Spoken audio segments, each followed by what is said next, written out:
Let's start the recording.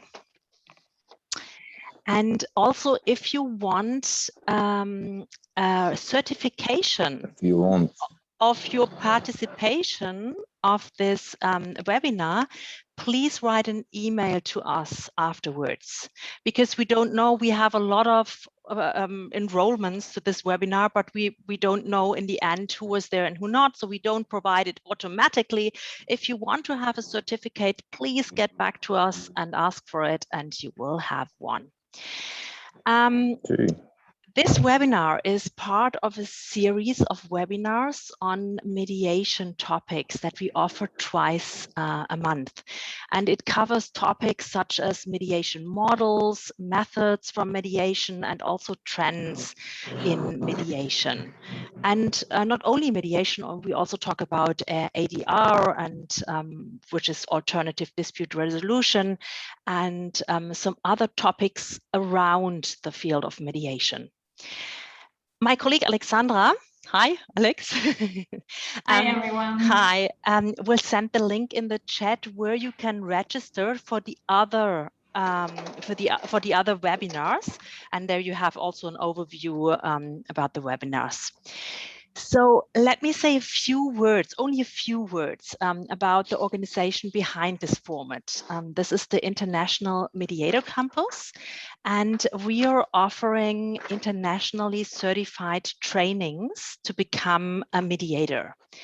And the special and very unique thing about this is that our groups are very international, as you can already see here.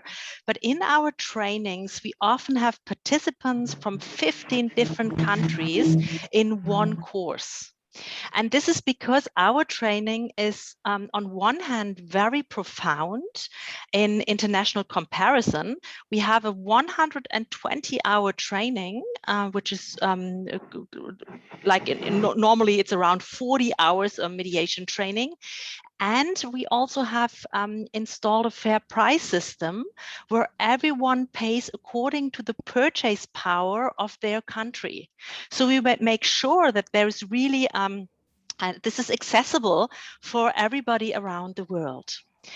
A new course starts in May, so you're very welcome to register also for this. Maybe Alex, you could also put the link, please, into the chat to the actual mediation training.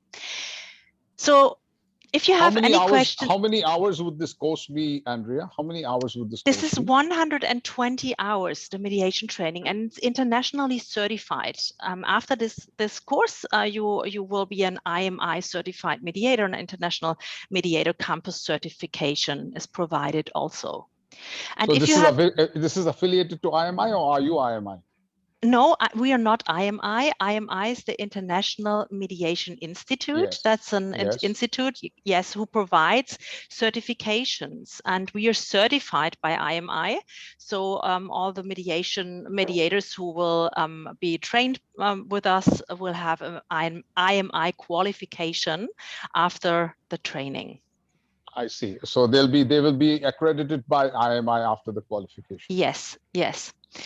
And if you have more questions to this about this training, maybe I will stay a little bit afterwards after the webinar in this room, and I can inform you about that. Thank you. Okay, thank you. So now to our topic and our speaker, Fidana. Thank you so much that you are shedding the light on this important topic. I mean, asking questions are most important in mediation. It's the technique of mediation, I would say. And Fidana Alieva comes from Kyrgyz Republic, and she's a mediation practitioner in commercial, employment, workplace, family, business, and medical malpractice disputes. She's also one of the selected regional mediator for the Compliance Advisor Ombudsman of the World Bank Group. She has been awarded with the Weinstein James International, Jams is the right pronunciation, isn't it, Fidana? Yeah, Jams International Fellowship in the USA. And she established a center for mediation and negotiation in the capital of Kyrgyz Republic, which was one of the first mediation centers and is one of the most important mediation centers in her home country. And she is assigned as the deputy chairman of the International Court of Arbitration and also of Kyrgyzstan Republic. So I hope I didn't forget anything. Fidana, you're welcome to add on this, and I pass it on to you. And I wish you all a very good webinar. Thank you, Andrea, for introducing me. I hope everyone can hear me well. Good morning, good afternoon, good evening to all of you. It's evening here. I'm very glad to welcome you, and I'm happy to be a part of this international project. I'm very glad to see you and to see that so many people are interested in this topic, because it is a topic that is the most interesting for me in mediation field. I prepared a presentation for you just to make it visible. I hope it is visible now. Just so. And I would like to start my presentation with the quote of very well-known physicist Albert Einstein. If I had an hour to solve a problem and my life depended on the solution, I would spend the first 55 minutes determining the proper question to ask. For once I know the proper question, I could solve the problem in less than 5 minutes. And this quote is very close to me as mediator. I was very excited 9 years ago when I started my practice and when my first cases came to me, but I faced a problem. Even getting prepared very well to each session, having asked 3, 4, 5 questions, I felt stuck and I did not know what to ask further. And parties were expected for me to ask them questions. And I decided to prepare in a different way. I mean, in regard to asking questions, because asking questions is the most important technique in our mediation career. I started to prepare the list of questions before every mediation session. And I developed 3 rules for those lists. Every list should contain not less and not more than 10 questions. All questions should be open-ended. And all the questions out of this list could be addressed to all the disputants. It means if I asked, for example, 5 questions out of one list of questions to one of the parties, I can address the same questions to the other party. And this technique worked for me very well. Because even if I did not ask all the questions out of my list, I could ask, for example, 5 or 6 questions, but these questions helped me to generate further questions depending on what parties answered to my previous ones. This is a very important topic for me because, you know, people tend to recommend, to speak, to comment, to state, to argue, because all of us want to be heard. But what about active listening skills? What about understanding? Questioning technique is one of the most important technique if we're talking about active listening. So it was a challenge for me 9 years ago, but with the help of those lists, I developed many questions, and in several years there were more than 250 questions. And as I knew that many of my colleagues around the world face the same problem, the same challenge, I developed a tool, a set of cards with helpful questions in mediation, which contain 180 questions of 16 types, and a special tool which is called questioning flowchart. So now I feel much better when asking questions, but I still develop lists of questions now with the help of my set before each session, before each mediation session. To my mind, one of the reasons that parties are not capable of resolving their conflicts is that they are not asked good questions. Once they asked, and those questions could be complex to answer immediately, but once they asked, they could come to a suitable solution of their problem. Today, I would like to cover 4 points. I will express my view on the power of asking questions. Then I would like to talk a bit about different types of questions. The third point will be devoted to question and answer in one. It's also a very interesting topic. And the last one is about questions which are effective in dealing with assumptions. So why this technique is powerful in mediation? It gives to mediator a power to manage the process effectively and wisely.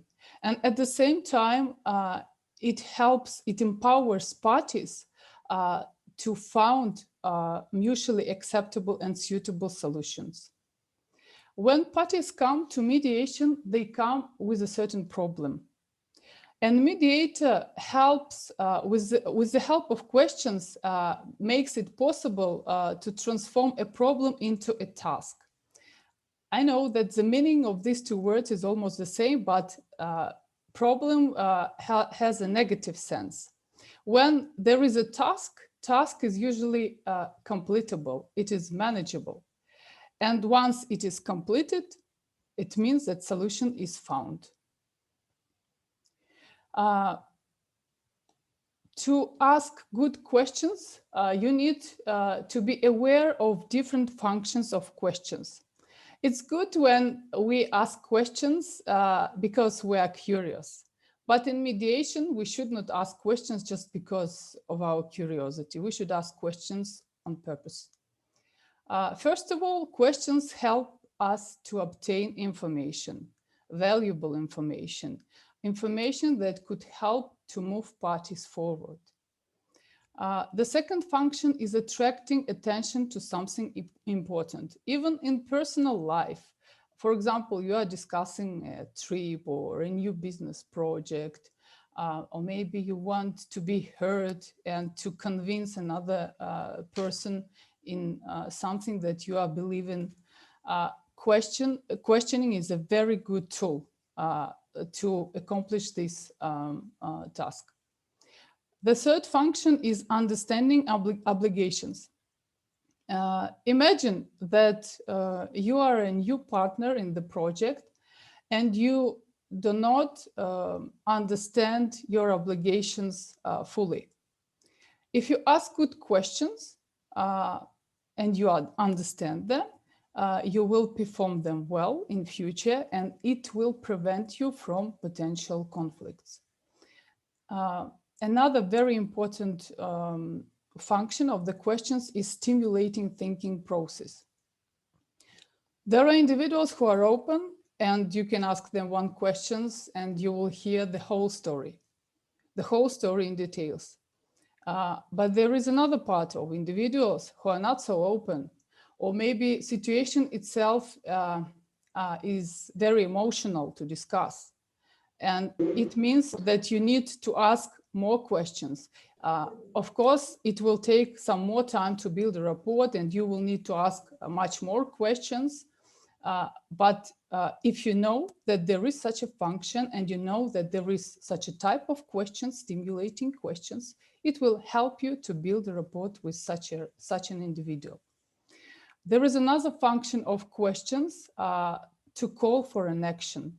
Sometimes negotiation gets slow, and you need such questions which help to accomplish this function, not just to speed up the process itself, but to shift parties from discussions of the issue itself to possible solutions and necessary actions in this regard.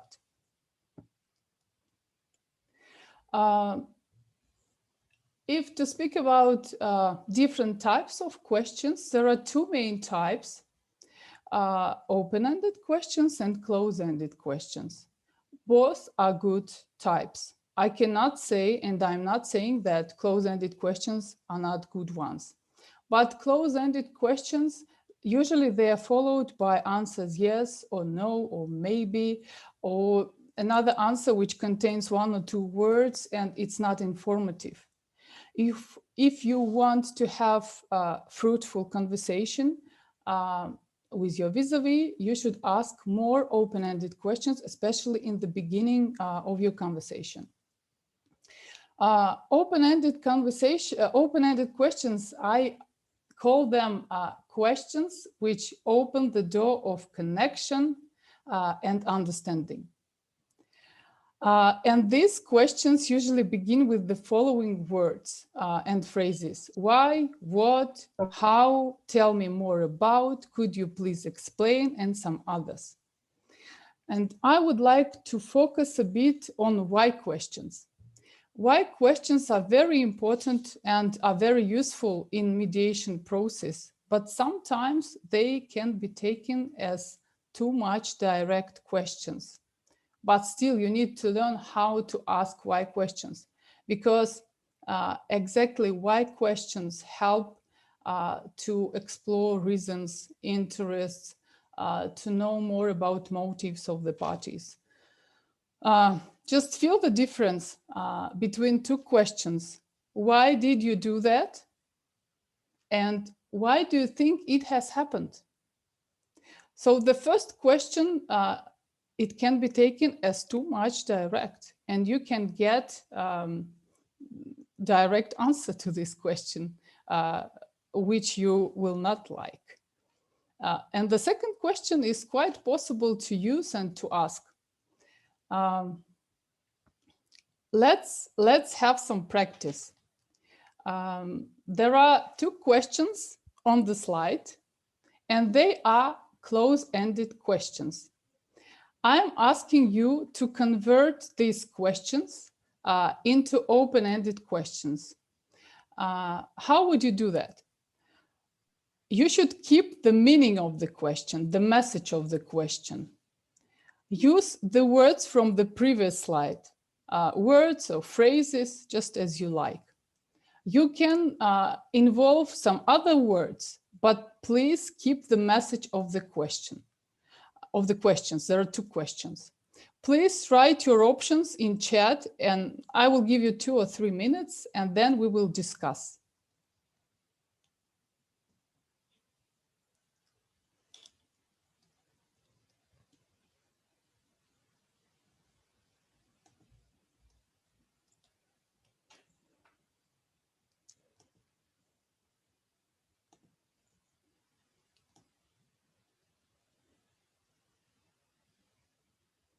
Wonderful topic. Thank you, Olga.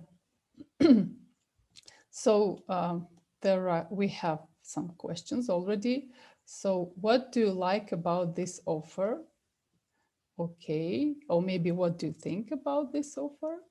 Because maybe a person does not like anything. So what do you think of this offer? Nice. What do you like about this offer?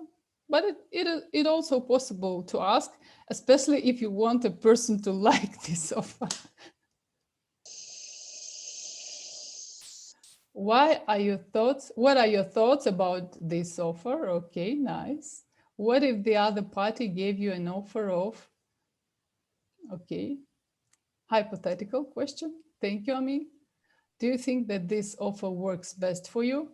So what about this question? Is it a close-ended one or open-ended one? It's a close-ended one. Because if you ask, do you think that this offer works best for you? You will get yes or no.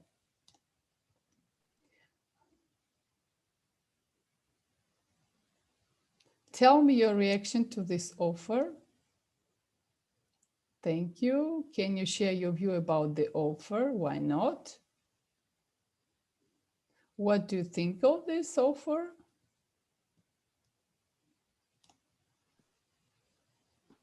What you think on this offer? How you see this offer? Do you think it is realistic? close-ended question, but we are just practicing. Is this offer helpful to you? Close-ended question, try to convert it into open-ended one. Use helpful words, which I have mentioned before. How do you consider the offer? Why not? How do you feel about this offer? Yes, it's a closed. How much of this offer helps you? In what way? Maybe, yes. In what way this offer could help you? Maybe. How much convinced are you about it? Why not? This was the second one. So we have more options to the first question. And I'm asking you to write more options to the second one. Share your view, aspect, thought about. It helps you to understand the feelings, yes. Second, what else would you like to discuss about this? Maybe some other points, some other options. Tell me more about any reservations to this offer. Why not? Do you have something else to discuss? Try to use, the last question is good, but try to add a helpful word from the previous slide.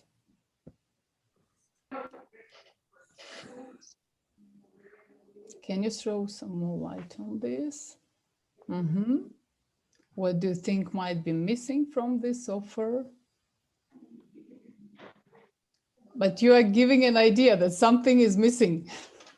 So be careful with giving ideas, because in mediation, it's not a good approach.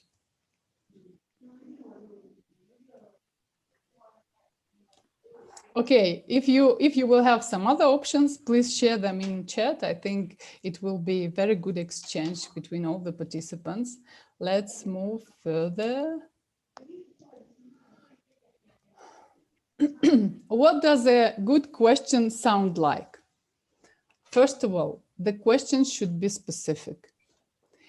It's not easy to ask specific questions, but you need to learn how to ask specific questions. For example, when my children come home from school, of course, I can ask them just, how are you? But this is a very formal question and it's not informative. If I really want to know how are they, I ask them questions like, how was your day? What did you eat? What have you learned? What about your friends? What about your teachers, etc., etc. The more specific your question, the better it is understood by your vis-a-vis, by the person you are asking. The question should be related to the topic or issue. It should be relevant. Imagine the situation when your colleague is complaining about additional job duties. And at this moment, you are asking him, so how do you find my haircut? It's not a relevant question to ask at the moment. And the questions should be asked on time. Even if you have a good question and this question is asked on the wrong time, sorry, it's the wrong question.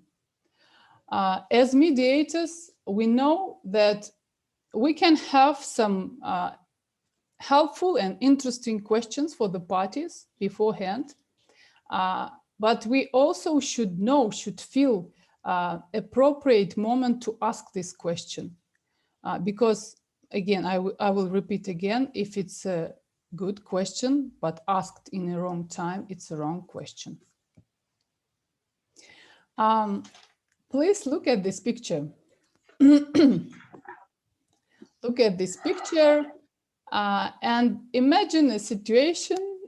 It's a Friday evening and you are sitting nicely in the restaurant with your partner and you have ordered your favorite meal and you're enjoying it. You're enjoying a glass of wine And in 15 minutes, the server comes to your table and asks the following question: would you like anything else? So how would you understand this question? What is the message of this question? It's quite normal and it's a standard question. All of us ask this question when we come to the restaurant, but what is the message of this question? So there are people who can understand it like he wants us to order some more. There are another part of people who would understand it like maybe the table is reserved and he wants us to leave. Or maybe he's trying to be polite and he's trying to perform his duties well. Maybe he wants good tips, who knows? And this question could be understood differently, depending on the people, on their understanding, on their perception. So it's not a specific one.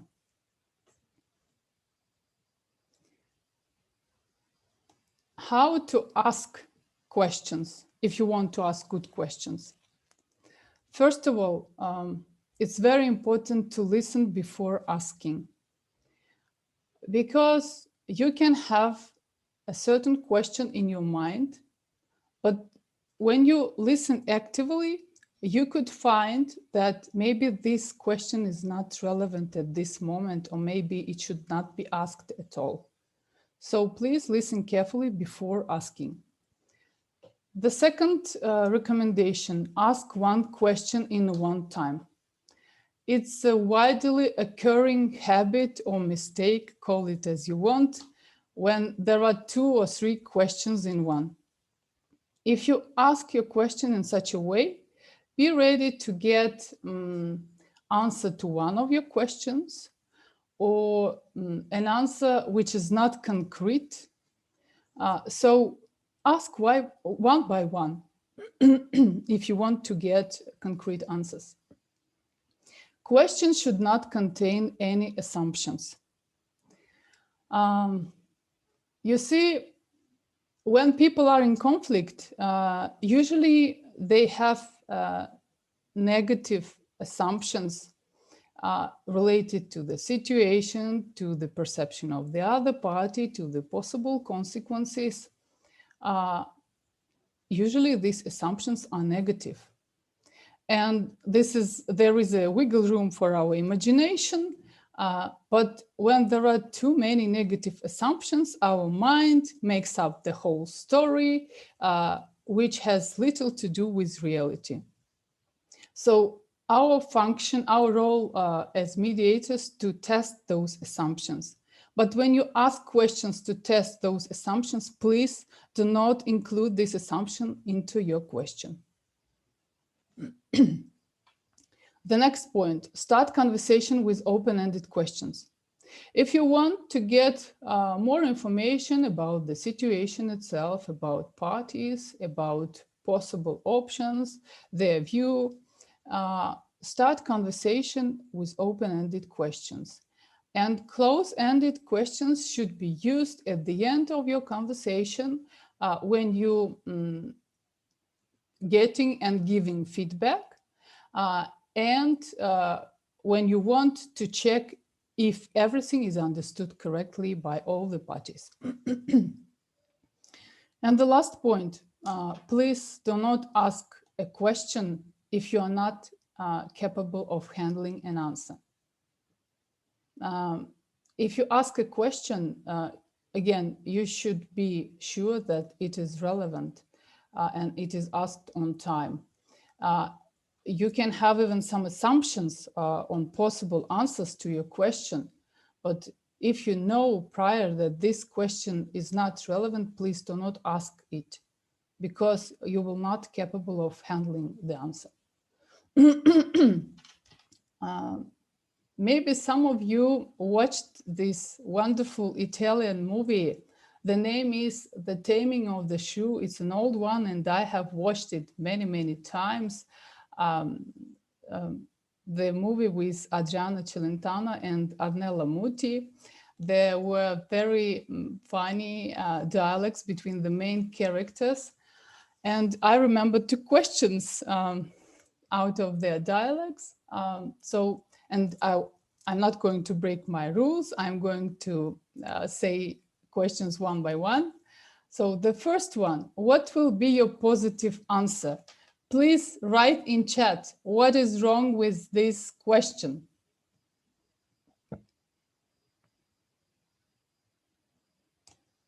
What will be your positive answer? What's wrong with this question?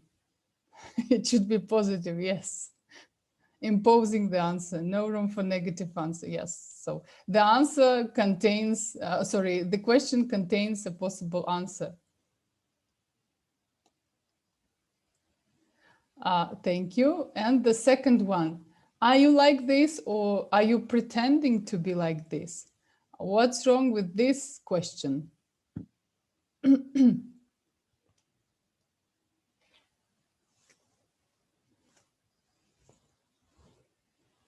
Only two choices. But again, yes, there are two choices. So you are not asking a question. You are giving two choices.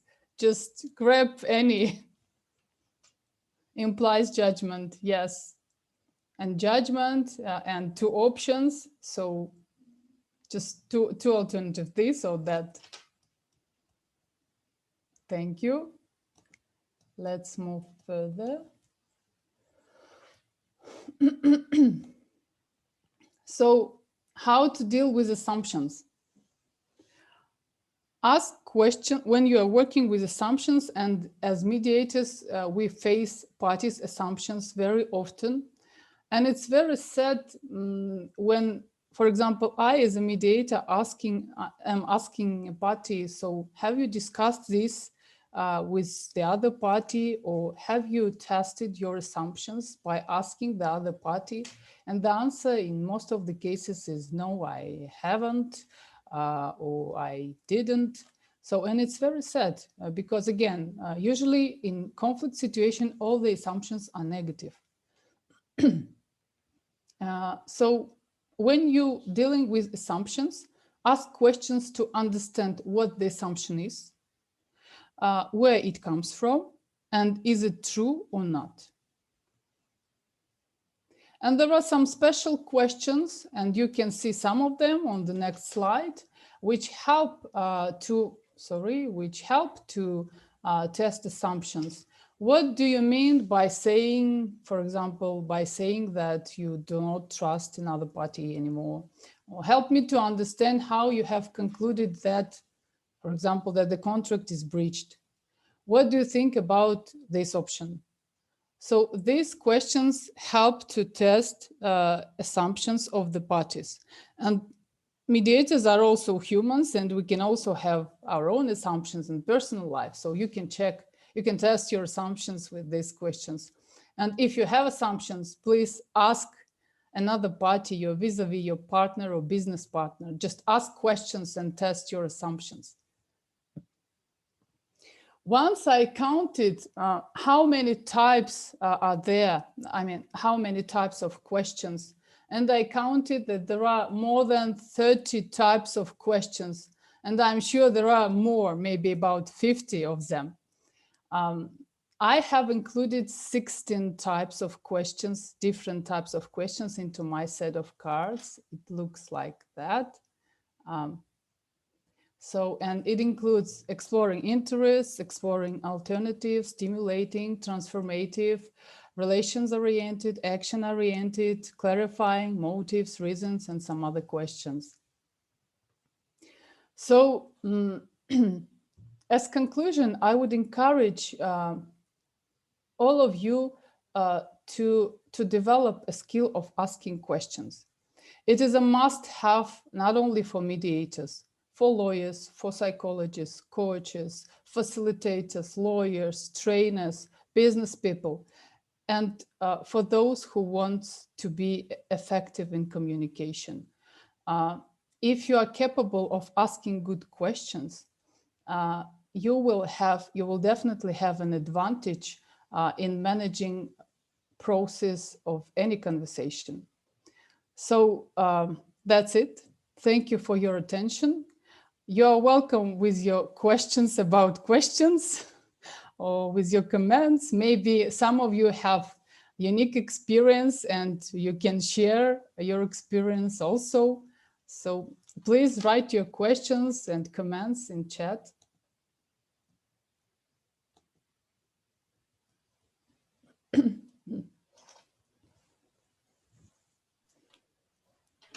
I see a hand up there. I don't know. I can't really read the name, but do you have a question? No? Okay. We have a comment Many thanks. from Helen. I teach mediation in Toronto, and this would be an excellent tool for my students. Thank you, Helen. I'm glad for you. It's a really very, very powerful tool for teachers. Fidana, Many thanks for enlightening session. Yes, Andrea. Sorry, I have a question maybe meanwhile. Is You're there welcome. one question that you have, like one special question that you use over and over again in mediations, and there, where you have the feeling this is a door opener for so many situations? Do you have one special in mind? Actually, there are no just one. I mean, there is no one question because there are too many in my head. But I use questions depending. I ask questions if we talk about mediation, depending on the stage. I group different types of questions and use certain group of types in a certain stage of mediation. And I found it very helpful. For example, usually we start a conversation from just general inviting questions. So what would you like to tell me about the situation? Or please tell me more about the situation you have faced. I don't like to use the word conflict when I'm communicating with the parties because they are in conflict. These are the questions which are helpful in opening the conversation with the parties and giving them floor just to tell what they want to tell, to feel them comfortable. And then depending on the situation and depending on the stage, I ask for further questions, questions exploring interests, questions exploring motives, reasons, some clarifying questions when something is not understood by me correctly, or maybe I did not understand at all. Thank you, Fidana. I see some questions, Goli and then Stephen. You're welcome. Thank you very much for the presentation. I really liked it. I just want to share one of my experiences, but of course, in the field of facilitation, there is another type of categorization of the questions that I really like it, especially when I'm in a challenge. By choosing amongst those, I can reach to the right questions, which is the three types of questions that one of them targeting feelings, the other one perceptions, ideas, and the third one facts. I really like that because most of the time when we ask people, they tend to answer it through their ideas, what they think of it and what they feel or would like it to be. But when we ask them some fact questions, it reminds them what happened in reality. And then all of a sudden they reach to the aha time that they find something new, which is different. Thank you. Thank you, Goli. Thank you so much. Stephen, do you want to continue?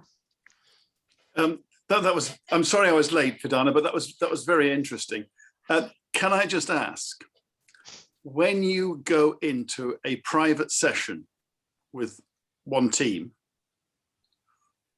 what's the first question you ask the clients? The first question, thank you, Stephen, and thank you for coming. Glad to see you.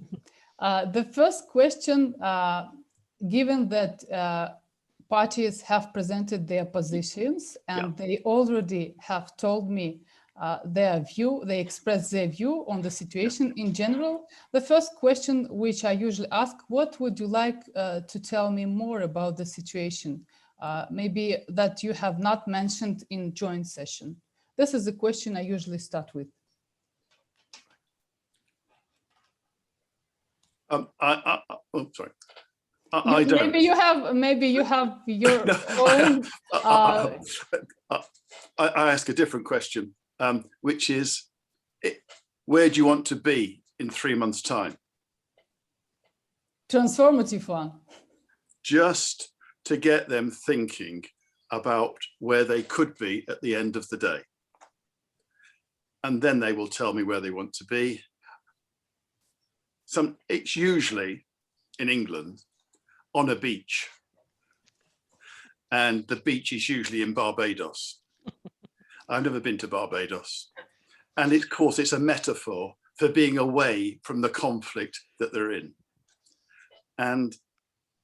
But the one I did yesterday, they said, we want to be in our home, because it was an action brought by a trustee in bankruptcy against the family of the bankrupt, and the home was at risk.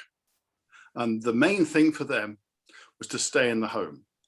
And that made the whole structuring of the conversation much easier when you knew that was the priority. Yes, you started with priorities. Thank you. Thank you. Was it online or it was in person? No, yesterday's was online. And it settled. 8 hours to settle and 2 hours to draw up the agreement.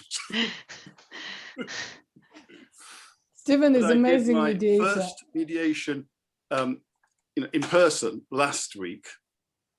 I was very nervous, I have to tell you, about it. It didn't settle on the day. It settled 3 days later. But there you go. Yeah. Stephen is an amazing mediator, and he has wonderful, very insightful books. He's also...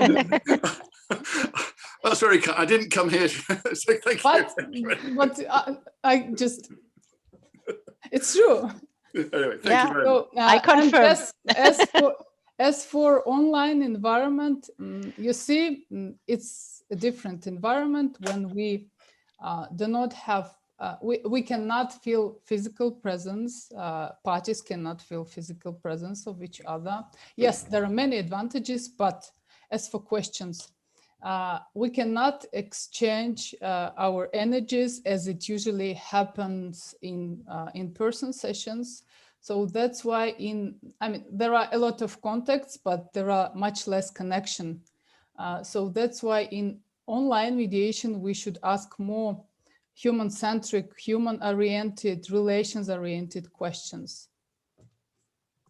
So let's move further. There are some other questions. There is one question in the chat, Fidana. Olga asks, in dead ends, how can you escape? In dead ends, how can you escape? It depends on what the dead end, what is the reason of this dead end.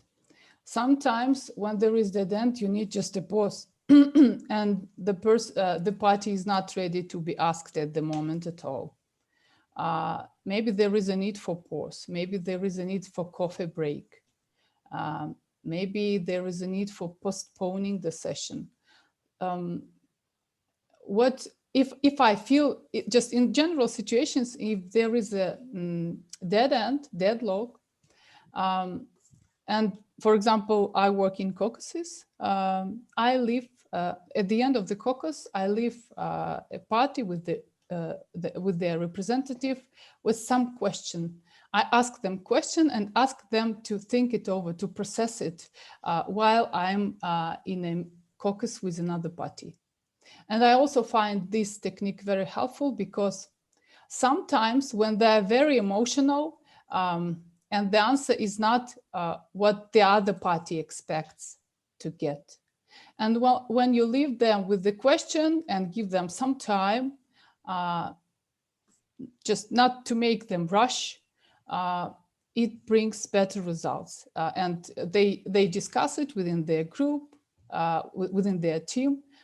And the answer itself is more specific, is oriented, solution oriented. It's not just, no, we don't want this.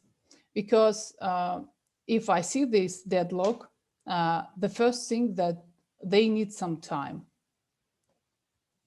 And some time to answer the question also. There is another question from Armin. Yes, Fidana and Stephen, in your mediation, do you draft and write out the mediation settlement agreement, the MSA, or do your parties draft it and their lawyers draft it? So as for settlement agreement, I have a short one. I mean, I draft a short one, and then the lawyers, they check it. They discuss it between themselves, and if they want, they make their own agreement based on this one, on this short one. But in a facilitative mediation, normally the clients and the disputants and their lawyers draw up their own agreement rather than the mediator drawing it up. Would that be right, Fidana? Please guide me. Some light, please throw some light on this, including what Stephen said. You see, I think it's not correct if I say it is right or it is wrong. If parties and their lawyers feel comfortable with drafting the agreement, settlement agreement themselves, okay, no problems. And it depends on, I mean, we all have different experience, and we all have different parties, different areas in which we practice mediation. As for commercial field, so I explained, so I draft a short version, a short agreement, and then if they want, the lawyers can develop, I don't know, 50 pages if they want. So Stephen, what about your practice? Please share your experience. In the UK, we are taught never to draw up the settlement agreement. And many mediators, even though they are experienced lawyers, refuse to do it. In practice, it doesn't always work like that. The big difference is whether both or all the parties have got legal representation. Have they got lawyers with them? If they have, I leave it to the lawyers to draw up the agreement, and I stay out of the process. And I only get involved if there's a dispute about the wording, and I come back in and we have a mini mediation, about the wording. If any of the parties is not represented, I have to make sure that they understand what is being they're being asked to assign. And that's difficult. There's a difference between explaining something and advising people. If I don't think they're really sure or they really want to do this, I advise them always to get a lawyer. But what do you do when both parties haven't got lawyers and they want a signed agreement today?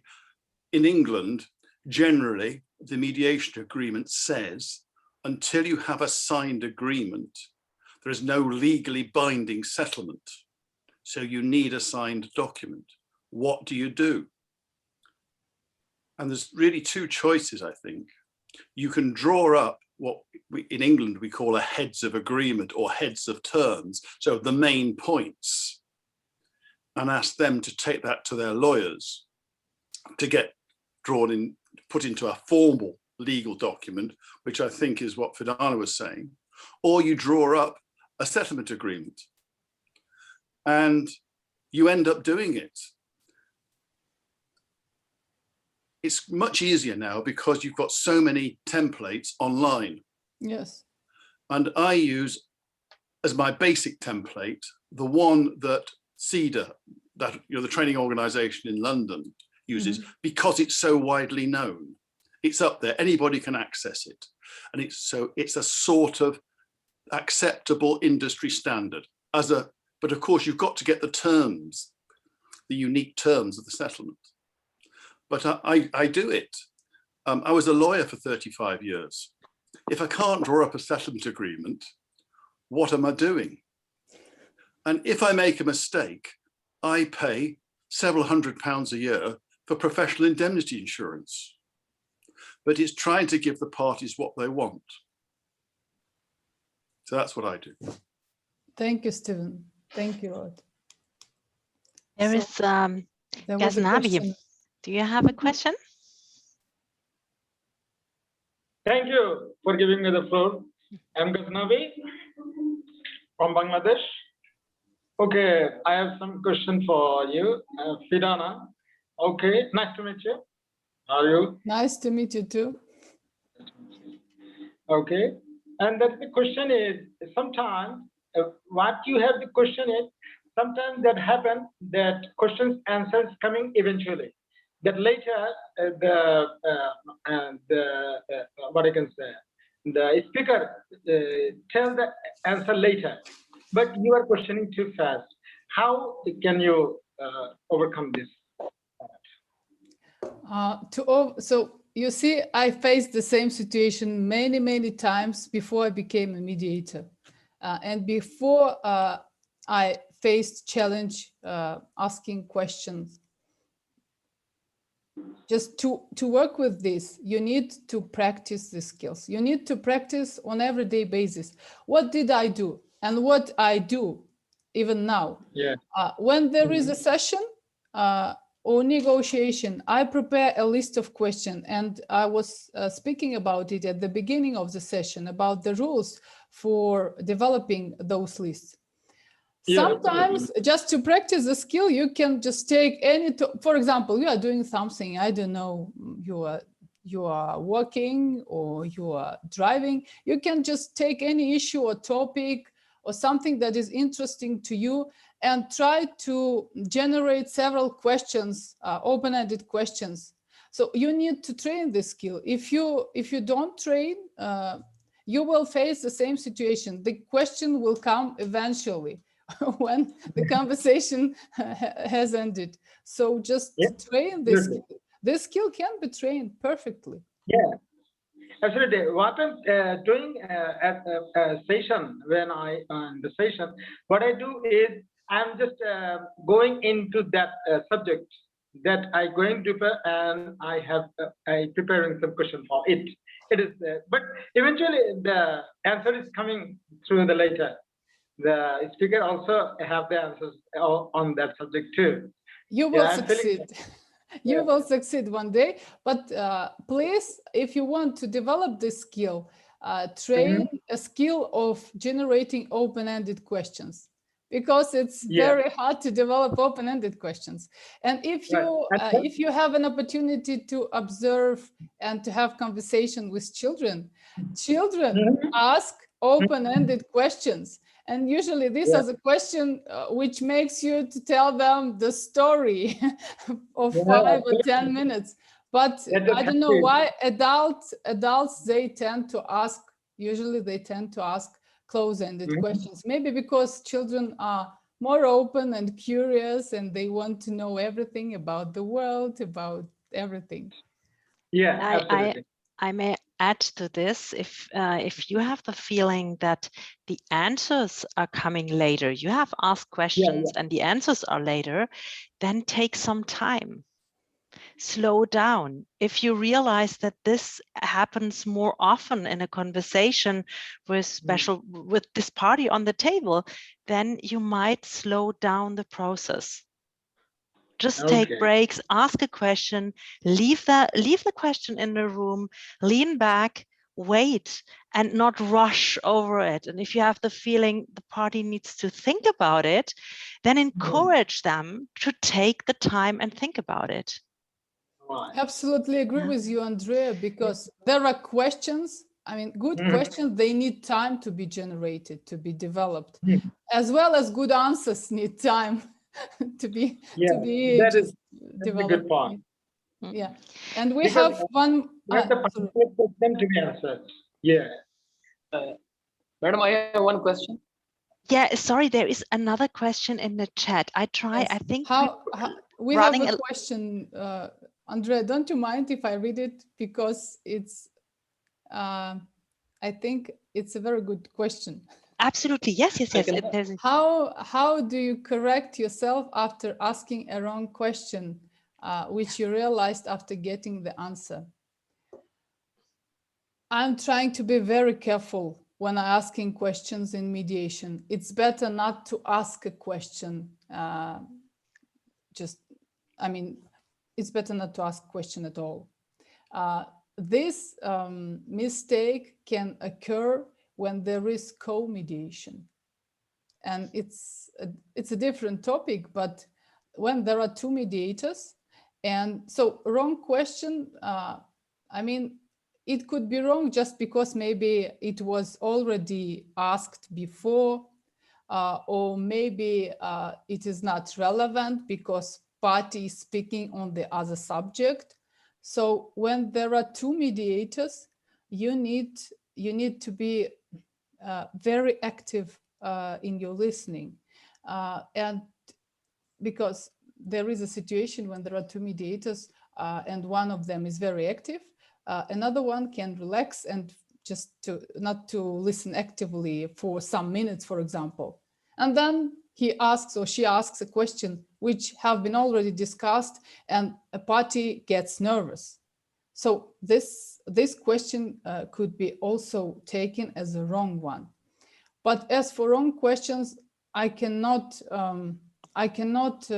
say about it from my own experience, because I had a problem at the beginning of my career when I felt stuck because I did not have any questions to ask.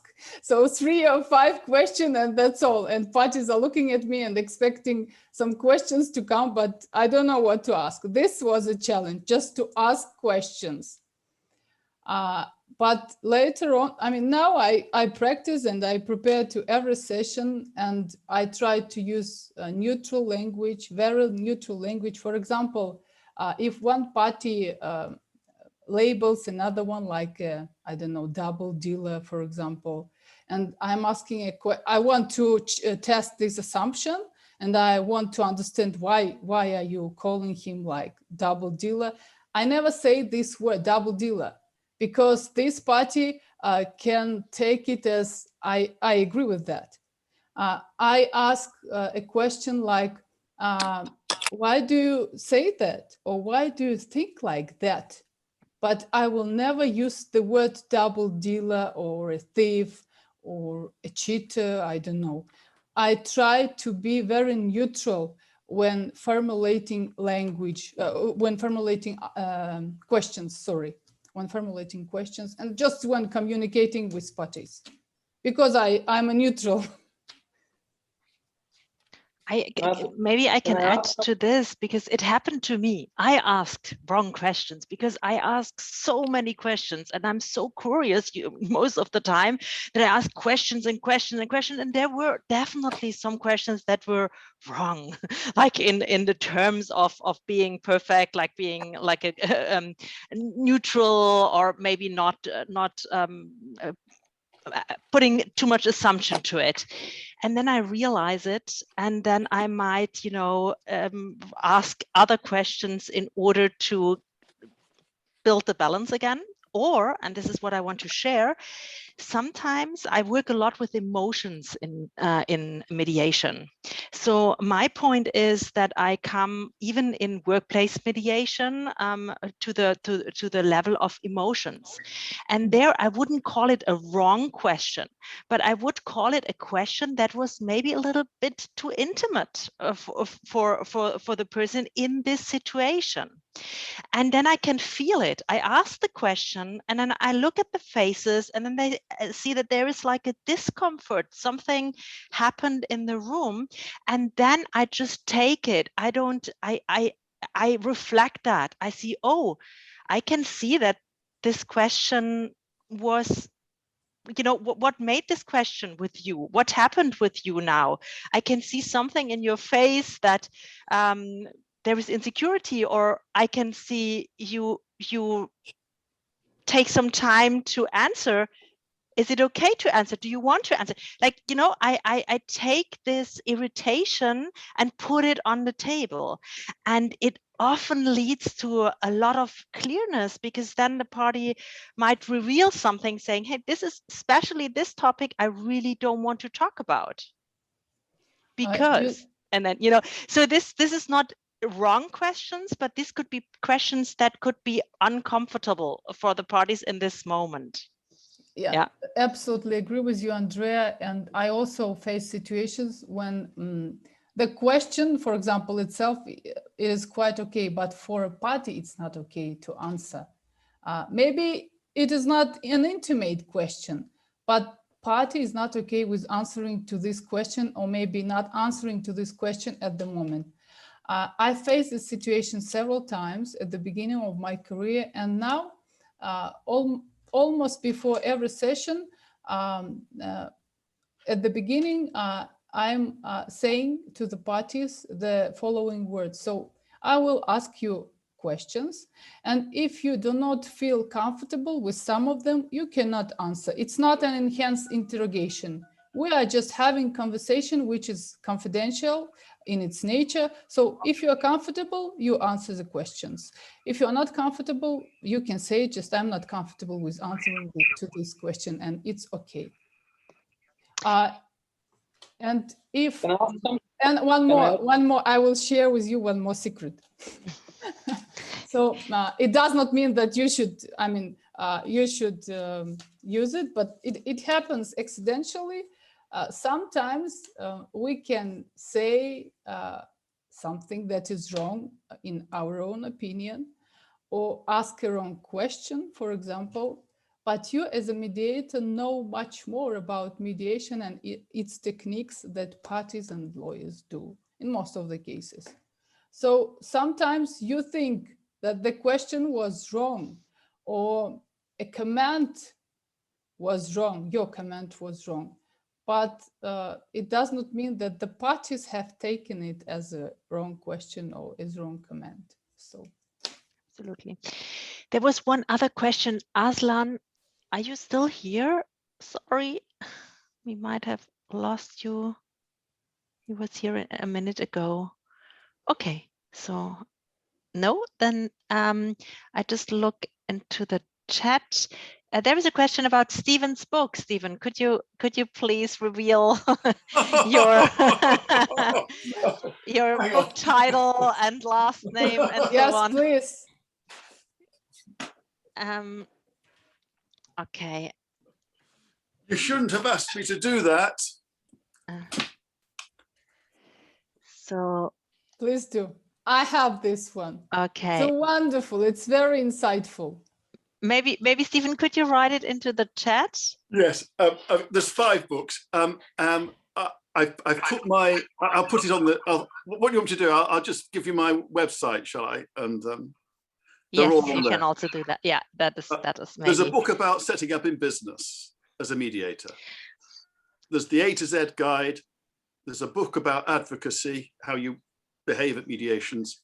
And there's a book of 50 practical problems for mediators. What happens when this goes wrong? What happens when you find a bugging device in a room? What happens when somebody accuses the other one of blackmail? And things like that. Yeah. Well, okay, Stephen thank you so much. The name of the book, I would give you one more recommendation. Please ask those questions which you feel comfortable with. Yeah. It's very important, because if you are not comfortable, maybe you will make parties not comfortable with that question. So that's true. And be conscious when formulating your questions. I just go through the chat real quick, Fidana, if this is still okay for you. We are a little bit over the time. I think no more questions now, because I see some comments. Anna commented in Ireland under the Mediation Act 2017, the mediator draws up a mediated agreement or a memorandum of understanding, which will have to be submitted to the parties solicitors, but can be presented to the courts. It will depend on the kind of agreement and situation. That was, I think, a comment to the discussion we had earlier about the agreement. Thank you so much, Anne. And then, okay, may I ask Stephen's last name? Okay, we clarified that. A lot of compliments for you, Fidana. Thank you. How and when do we calculate it, the anticipated time a mediation may last? You cannot calculate time because every mediation is individual. you can assume, you can suppose that there will be maybe 2 or 3 sessions, but nobody knows how will it go. And then there is another question that is sometimes you need to pin a party to his decision, which is oscillating for long. Does it close-ended question work? Does a close-ended question work if you want to pin a party to his or her decision? It depends. I would recommend to use close-ended questions at the end. Again, at the end, when you are pinning the party, when you are pushing. Am I understanding correctly? You mean pushing parties? I don't know from the question. Maybe the one who wrote the question in the chat could just clarify. You see what is meant with it. I understand it like this, yeah, that you Yes. This is me, Gitanjali. Good evening. Good evening. Fidana, lovely presentation. Thank you. I take a lot of home with me. Yes, what I meant is sometimes they oscillate for such a long time and the other party gets restless, and there's always this feeling that, there's many a slip between the cup and the lip. And a successful mediation, when it is about to close, you get little worked up and you want to pin that party. You want to tell him that this is great offer, and you come in a hurry, which I see myself doing quite a lot of times. In fact, I'm learning and relearning to keep patience. So does a close-ended question work that time, or does it sound very rude? You see, thank you for your question. My opinion is that open-ended questions, they are very helpful in convincing any party, because when you are trying to convince with your statements, with your commands, with comparison, it works like you are a fool and I know better, and it doesn't work. If you want to convince, you should ask open-ended questions. I will give you a simple example. Just several months ago, my daughter came from school and said to me that she wants to have pink hair. So she's a teenager, and so I did not want to say yes or no. I just tried my questioning techniques, and I asked her a question: How will you feel with pink hair? Will you feel comfortable? So how will you feel? Are you ready for this? She just she began to think, you see, there is no one with pink hair in our class, so maybe not now, maybe later. So it worked. I just asked her several open-ended questions, because if she feels comfortable, okay, she's a teenager, do it. Do it now. But it was just a wish, a moment, just an immediate wish. Maybe he saw it somewhere, or I don't know. Just they are so emotional, and they change their wish every day. So today she wants it, tomorrow she does not want it. So just ask open-ended questions, and it will help to convince. Because if you ask, you show. I mean, if you ask questions when convincing somebody, you show that you are not interested in pushing. You are interested in helping to come to a good decision, to a long-term decision, to a decision which will be suitable for a certain party, or I don't know, for your partner, business partner. Thank you. Fidana, thank you so much. I have read along the chat, and this is all like meters and meters of compliments for this session, and I can absolutely relate to it. It was so insightful. I learned a lot, and thank you all for listening. Thank you all for your great questions. And if you have any questions about the mediation training or other webinars, just stay in the room. We will be there for another couple of minutes and we can discuss that. And if not, we hope to see you next time for our next webinars.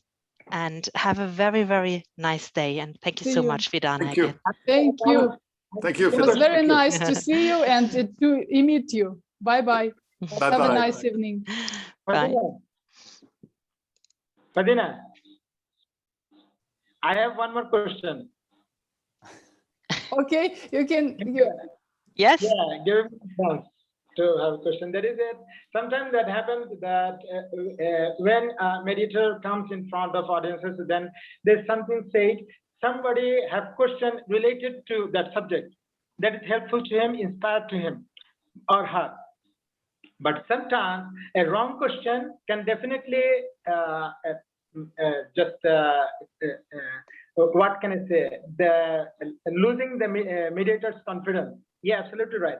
But mediator has to be ready for any kind of question that can be any type, because audience is all over here.